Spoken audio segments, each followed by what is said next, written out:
After going through some preliminary matters in relationship to hermeneutics,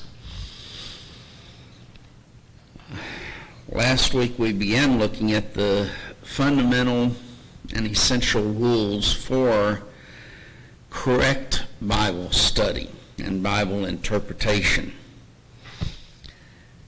The first rule is read the entire Bible. And mentioned that varies as far as time. The highest number of hours that I've seen is 72. It goes down to about 54 depending on the speed of the reader. But an average of 250 words per minute, and the average reading speed of an adult is between 200 and 300 words per minute. So going right in the middle of that, 250 words per minute, it would take 52 hours and 14 minutes. Is that for Southerners as well? Probably Southerners, you might need to double that number.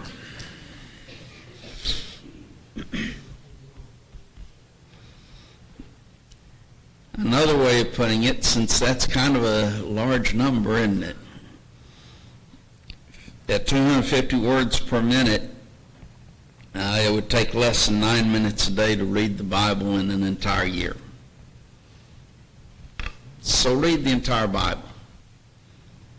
Then the second rule is read the individual book that's under consideration, and preferably read it in one sitting. They were designed to be read that way in reality.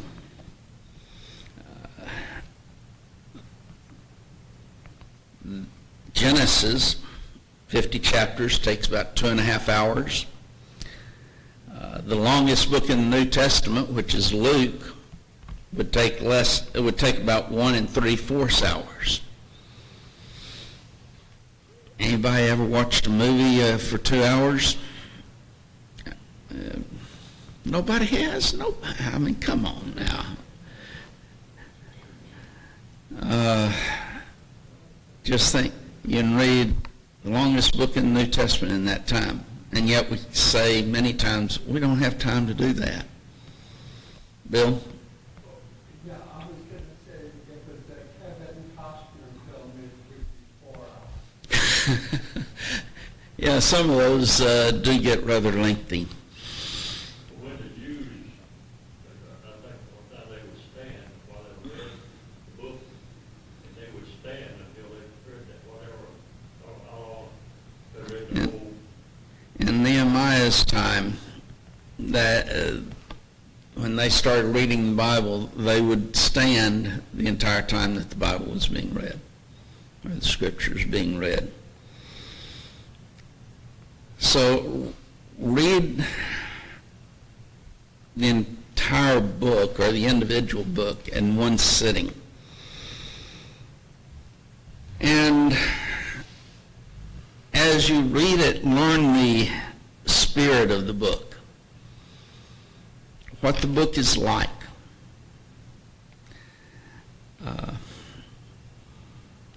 We can, with individuals, in our knowledge of those individuals, we can tell, well, that person wouldn't say that. I have complete confidence that person would not say, well, yeah, he might say that. Why? Because we know the spirit of the person. Learn the spirit of the book. And that's just an illustration as to this, what I'm talking about. You know the book. And its human author. The human authors, when they wrote the Bible, wrote the scriptures, they knew that they were writing scriptures, for one thing. But they were not machines either.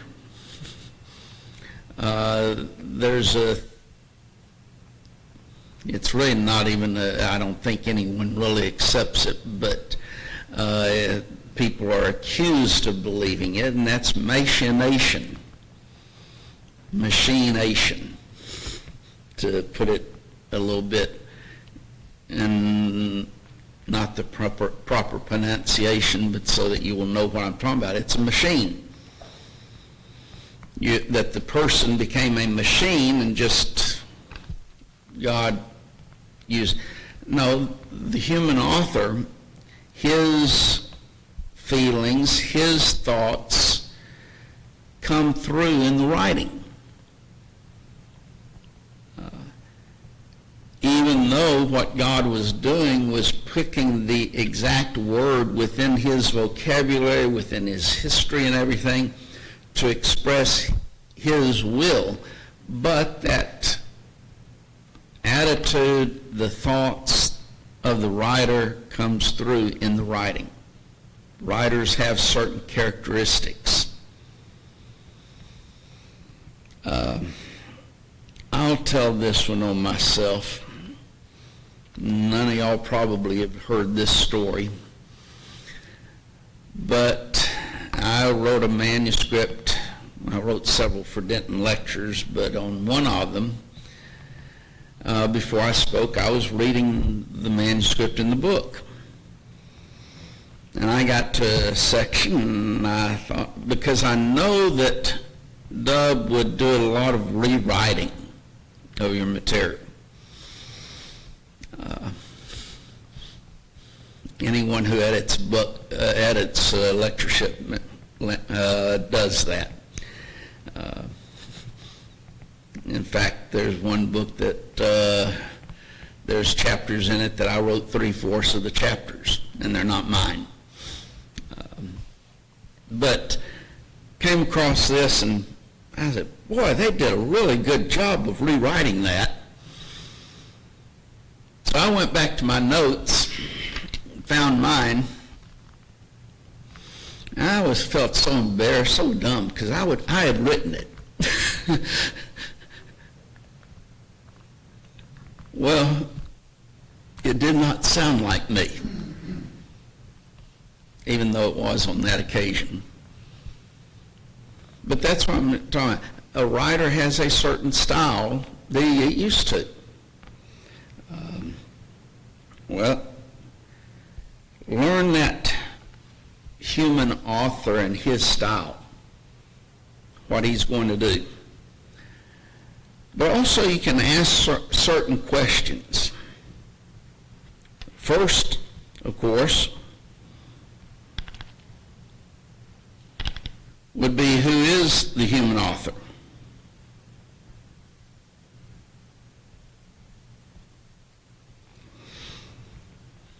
Was it Peter?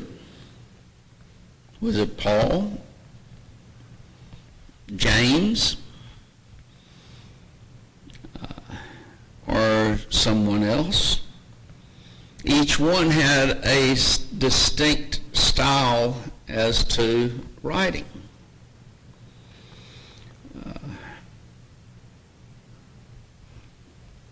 And this is just kind of as an aside, but one of the reasons that I believe Paul was the human author of the book of Hebrews is because of the style of writing.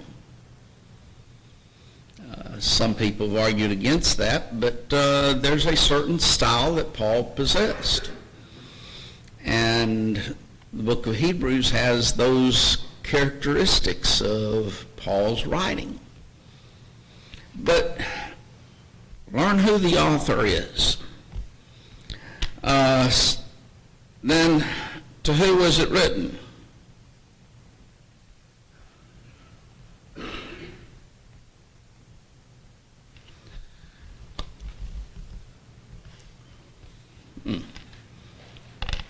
Who was the book written to?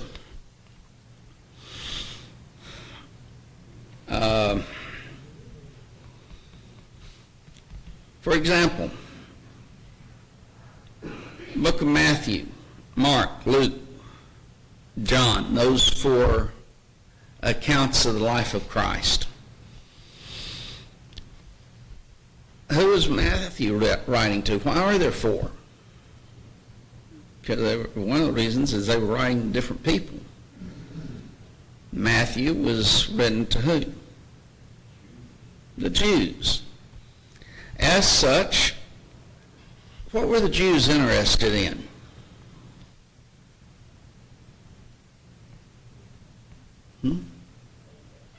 Old Testament, yeah. And what was in the Old Testament, and specifically the fulfillment of the prophecies of the Old Testament. So guess what you have in Matthew a lot of times? It is written, appealing, going back to the Old Testament. It's written back in the Old Testament and quoting a lot of Old Testament quotes in Matthew. Far more than you would find in Mark or Luke. Why? Because that's what they were interested in. When you come to Matthew chapter 1, we generally, everyone agrees that Matthew's account of the genealogy of Christ goes after Joseph, not after Mary. Why?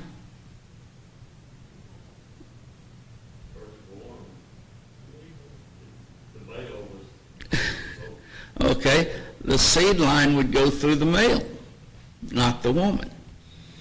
And so, Jesus had to be of the seed of David. Thus, he had to be David's descendant. But he also had to be a male to be king. And that legal right for him to be a king goes through the father. So, who does Matthew appeal to? Joseph and that ancestry. Why? Because he is establishing Jesus' legal right to be king. Now, when you get over to Luke, the 3rd chapter, for example, that's not the case. Because Luke wasn't concerned, he wasn't writing to the Jews. Mark was written to whom? Primarily, we're talking about.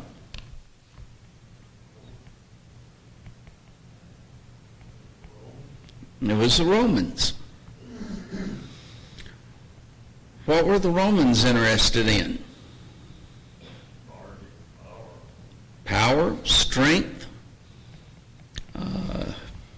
to a certain extent warfare, defeating the enemy. That would have been their mindset. So what does,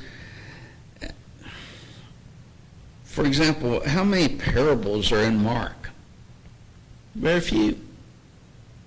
Why? Because they're not interested in that. They didn't care anything about that. So Mark doesn't include them in his account. They were interested in power, the strength, and so he appeals to that aspect. And it's written from the standpoint of something that's very quick, very abrupt,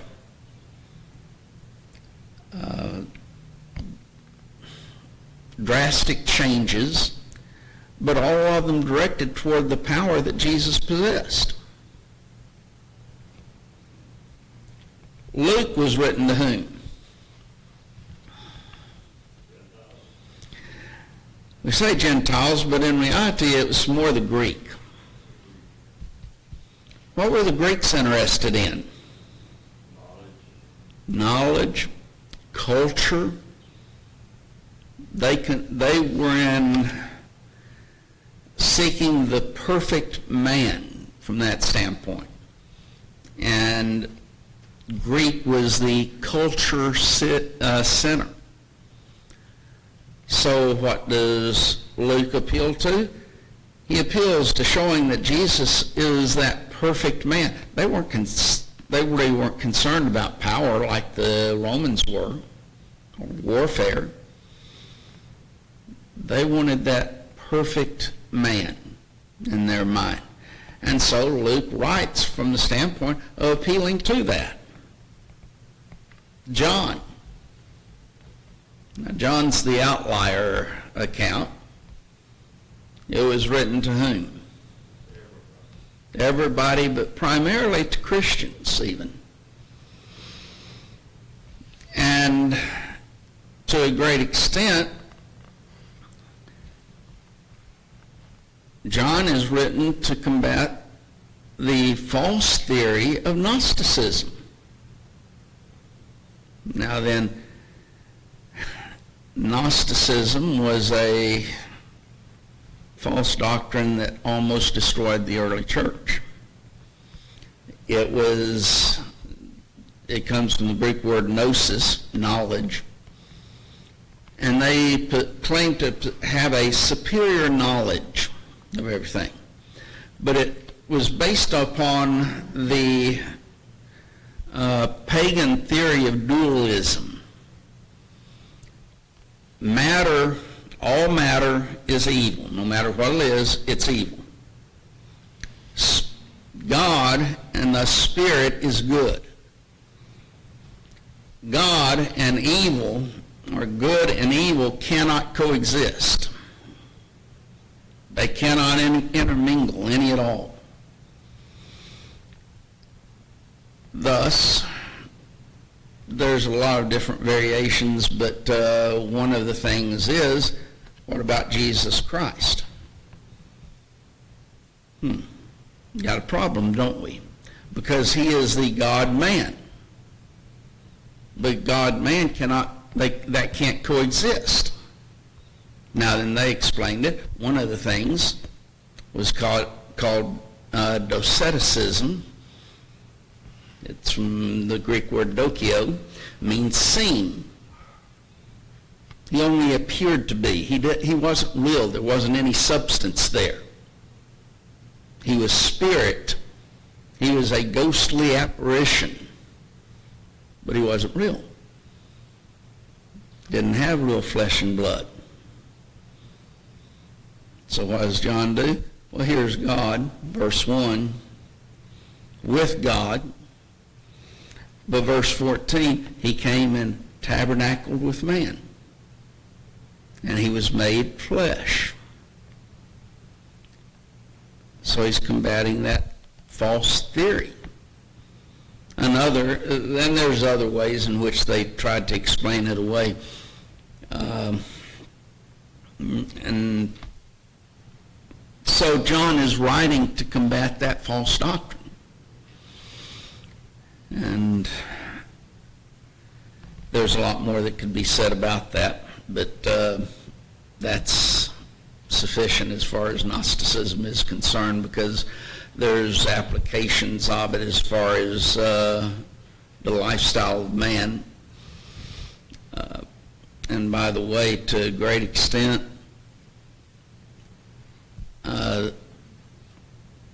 Calvinism is Gnostic thought. Because Calvinism in its basic form says that man is evil and cannot do anything that pleases God. Well, that's the old Gnostic theory, that good and evil cannot coexist.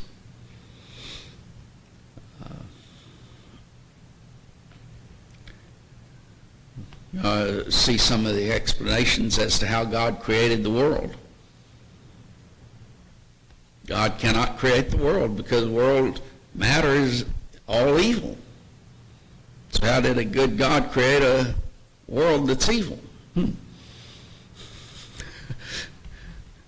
I see there's some of their explanations that are amazing. But knowing to whom it was written becomes important. We learn a great deal about a book by knowing who it's being written to.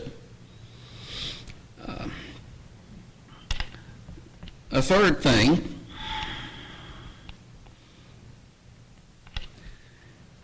is, of whom is it written?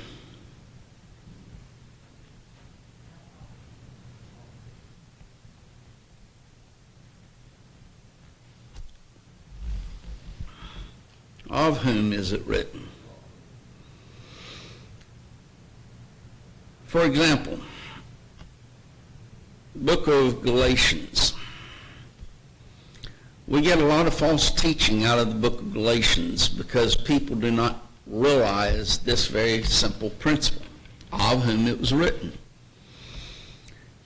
Same thing with Romans. It was written of the Judaizing teachers. He is combating this false doctrine that was coming from the Judaizing teachers that the Gentiles in particular had to keep the law of Moses and they had to be circumcised if they wanted to go to heaven.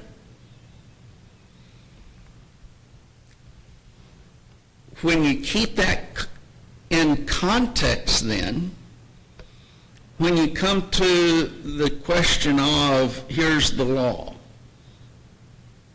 and you start thinking, well, what law is he talking about? What so many come up with is this idea. He's thinking about a law system. Any law? No, he's talking about the law of Moses is what he's talking about.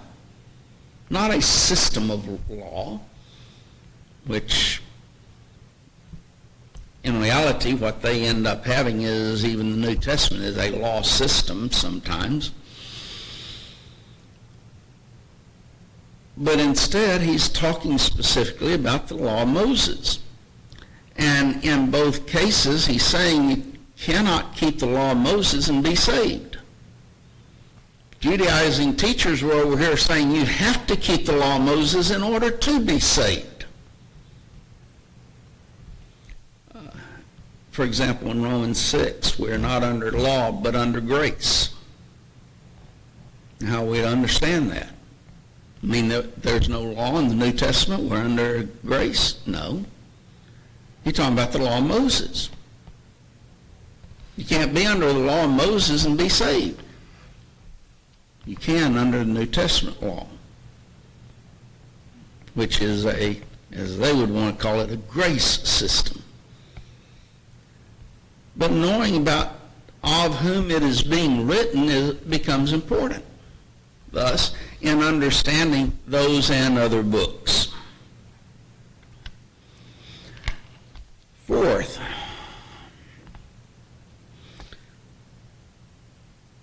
the purpose or design of the book.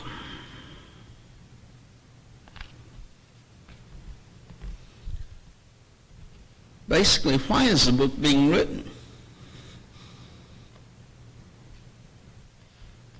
It becomes important to understand why is the book being written.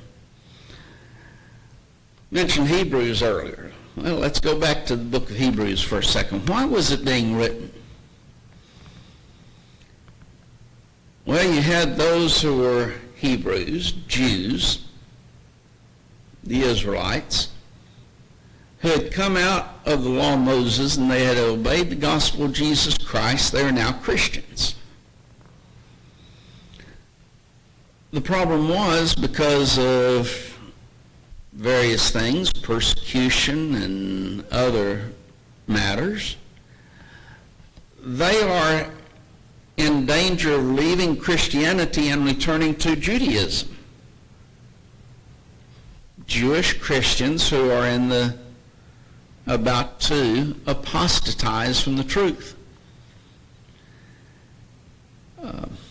Go back to the Calvinists and those who believe in once saved, always saved. I do not know how they can understand the book of Hebrews holding to the position that they hold about once saved, always saved. Becomes an impossibility. It just totally ignores the whole context of the book. The very reason that the book is being written. It doesn't have a writer, yeah. It wasn't written to anyone. But that's the very purpose that it was being written, so that they would not apostatize. And when you start understanding that purpose, the design of the book, then it also helps us in understanding certain passages within the book of Hebrews, which there are some difficult passages that people completely misuse and take out of context and take out of the purpose or the design of the book. Revelation. I just can't help myself. Don't call it Revelations with an S. Just don't do it. It's Revelation, not Revelations. And I hear Christians all the time doing that. So just don't do it. Why was it written? Kind of say this as respectfully as I can. It's kind of that weird old book out there that we don't really want to study too much because we don't understand it and can't understand it. Well, and that's false. We can. In fact, there's a blessing placed upon those who read and understand it. Why in the world was it written, though? And why is it written like it is?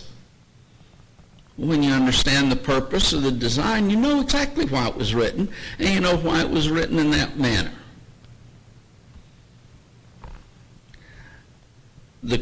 Those who are Christians were undergoing severe persecution. I think it was written in the 90s, and so it would be the persecution by Domitian. Others believe it was written before AD 70, and thus would have been the Neronian persecution. But either way, it's obviously written in the face of persecution. Thus, the purpose of it is to give these who are Christians, who are undergoing this grave persecution, strength and courage to live through it and be faithful through it and remain faithful. It lets them know you're going to be victorious. You're facing persecution now, but you're the victor. You're the overcomer. They're not. They might even put you to death, but you've still overcome. Now, why is it written in symbolism like it is? Well, that's simple. It was done because they were in the face of persecution. And if my understanding in the 90 date is correct, if Rome got wind that here's a book saying, you're going to defeat Rome, Rome's going to go down, and you're going to be victorious over them, guess what Rome would have done? They would have tried to destroy even more so than they did that book. And so he writes it in a way where those who have an understanding specifically of the Old Testament would know exactly what he's saying. And it would give them strength and hope for the future. I'm going to be overcoming. Doesn't matter what they do. Yeah, they're going to do all these various types of persecution against me, but I am victorious. And they learn that through the symbols that are found in the book. And thus it is a wonderful book to teach us about the victory that we have in Christ. And really the theme of the book, someone can find it for me. These shall make war with the Lamb. The Lamb shall overcome them. They that are with him, called, chosen, faithful. I think it's chapter 19 and verse 16. Tim, you remember? That's not right? You don't remember. They shall make war with the Lamb. The Lamb shall overcome, and those that are with him shall. There's your theme of the book.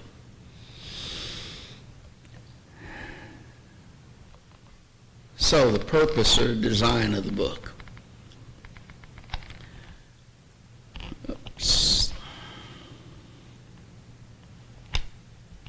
Fifth,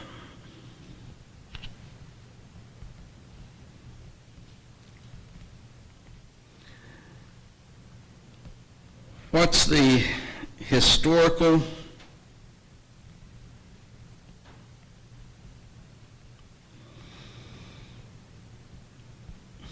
I'm just going to put setting here, but because I would probably misspell chronological. But it's the historical and the chronological setting. Now then, that's a fancy way of saying, when was the book written? It's important. I mentioned those who believe Revelation was written prior to AD 70. Others believe is written after AD 70. AD 70 becomes an important date as far as New Testament books are concerned. Pre-AD 70 books are primarily concerned with the Jewish problem. Now, what's the Jewish problem? Judaizing teachers, those who would claim that Gentiles have to obey the law, have to be circumcised, and also, as a result, the division that came between Jew and Gentile. So there's a Jewish problem. One of the reasons that Paul got a collection from basically Gentile churches to take back to Jerusalem was to bridge this problem that they had between Jew and Gentile. There was a hatred there that had been fostered for 1,500 years. The Gentiles, from the Jewish standpoint, Gentiles are unworthy. They're unworthy of the gospel. They're not worthy of our association. Remember when Peter went and preached to the Gentiles, and he comes back to Jerusalem, and what happened? Why in the world did you go there? They were going to attack him. That was not right in their minds. You ate with them. You ate with them? What were you thinking, Paul? Or Peter? And in fact, look at Peter's attitude. And why a great sheet has to be let down from heaven. Unclean animals in it. Take and eat, Peter. Oh, no, not me. I'm not. No way I'm going to do that. I'm a Jew. I've never eaten anything common or unclean. What did God tell him? What God has cleansed, don't call common. 3 times it happened before he started learning what that vision meant. Had a real issue with what? Denying it 3 times, yeah. And you could also say Jesus questioned 3 times, why do you love me? I don't know, 3 might be a magical number. Paul, you remember, asked for his thorn in the flesh to be removed how many times? 3 times. 3 days and 3 nights that Jesus was going to be in the tomb. Well, that's... 3 meals a day. Only 3? I thought you ate a lot more than that.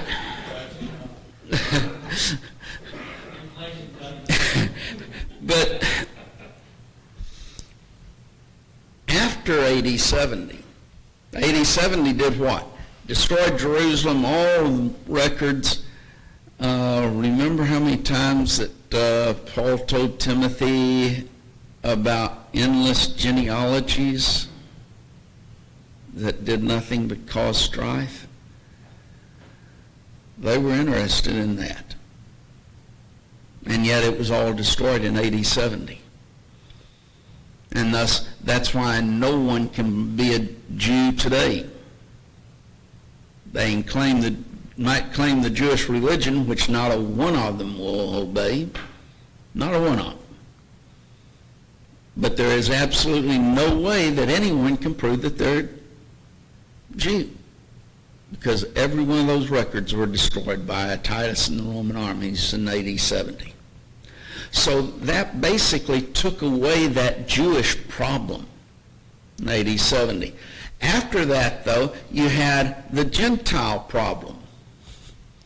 And Gnosticism was one of those, but it was more of a philosophical type of problem and different types of philosophies that arose that was a problem for Christianity. And so that doesn't mean that one written before AD 70 didn't deal with those things, but there was a division there at AD 70.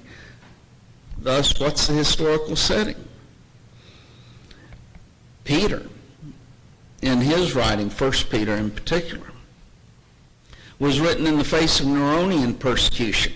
I mentioned that in those who believe in pre-AD 70 date of Revelation.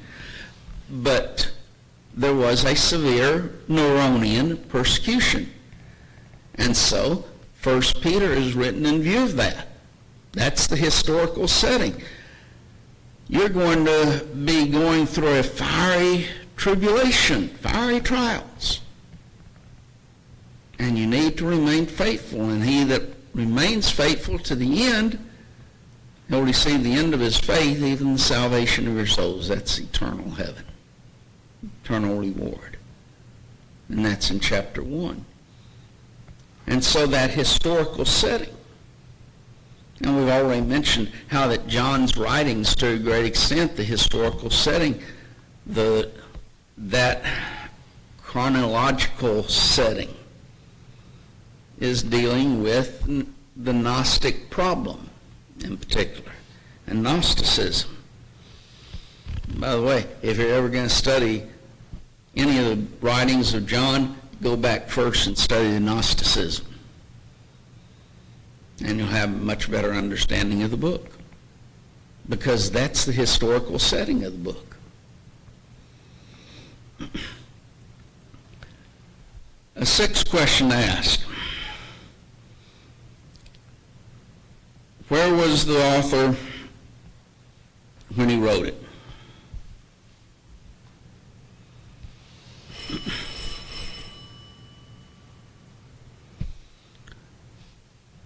For example, what are the 4 prison epistles?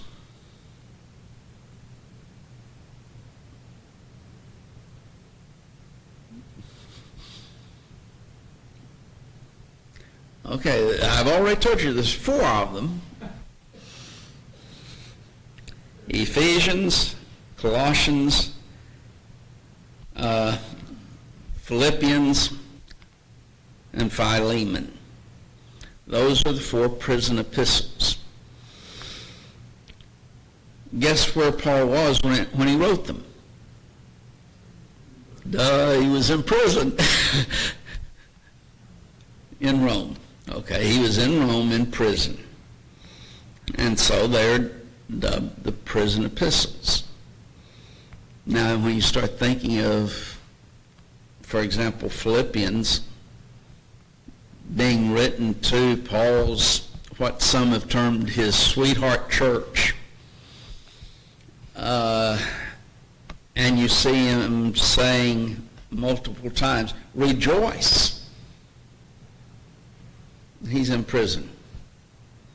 There's a historical setting that is there that is important for us to understand some of the things he writes in the book, why he might write them. And so these are matters of, a lot of times, introductions to the book. I know one teacher said that a book that is properly introduced is 3/4 studied. Now then, you know what we do when we introduce a book? Here's the author, here's the general date, now then let's get into the book. And we ignore all of this material.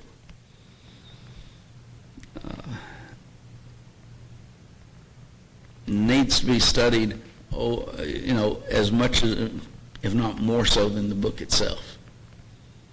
There's so much material that we can learn. When Paul wrote the book of Romans, where was he? Romans is in Corinth. Now then, go back and study the city of Corinth a little bit. Now, Paul will remember that. He talked a lot about Corinth when he taught Romans. What about Corinth that stands out? They were wicked, evil. To call a person a Corinthian was the greatest of insults to an individual. They were considered by everyone drunkards, wicked, immoral. What did they have in Corinth?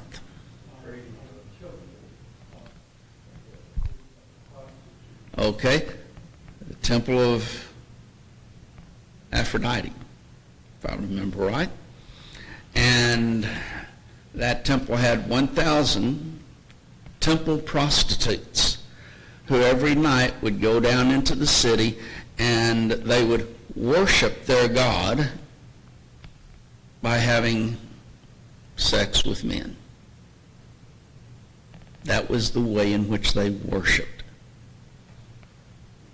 And every night 1,000 of these temple priestesses would go down into the city for that purpose. Immoral, ungodly city. And Paul is there when he writes the book of Romans. Does that give you a little bit more of an idea as to when he says, shall we continue in sin that grace may abound? God forbid. I like the way King James puts it in God forbid. Literally, it's may it never be. That's a literal translation of it, but it is truly God forbid. How shall we that are dead to sin live any longer therein? He could look out the proverbial window and see the sin all around him. And we think it's bad in our world. It was bad there. We'll start up there, Lord willing, next time.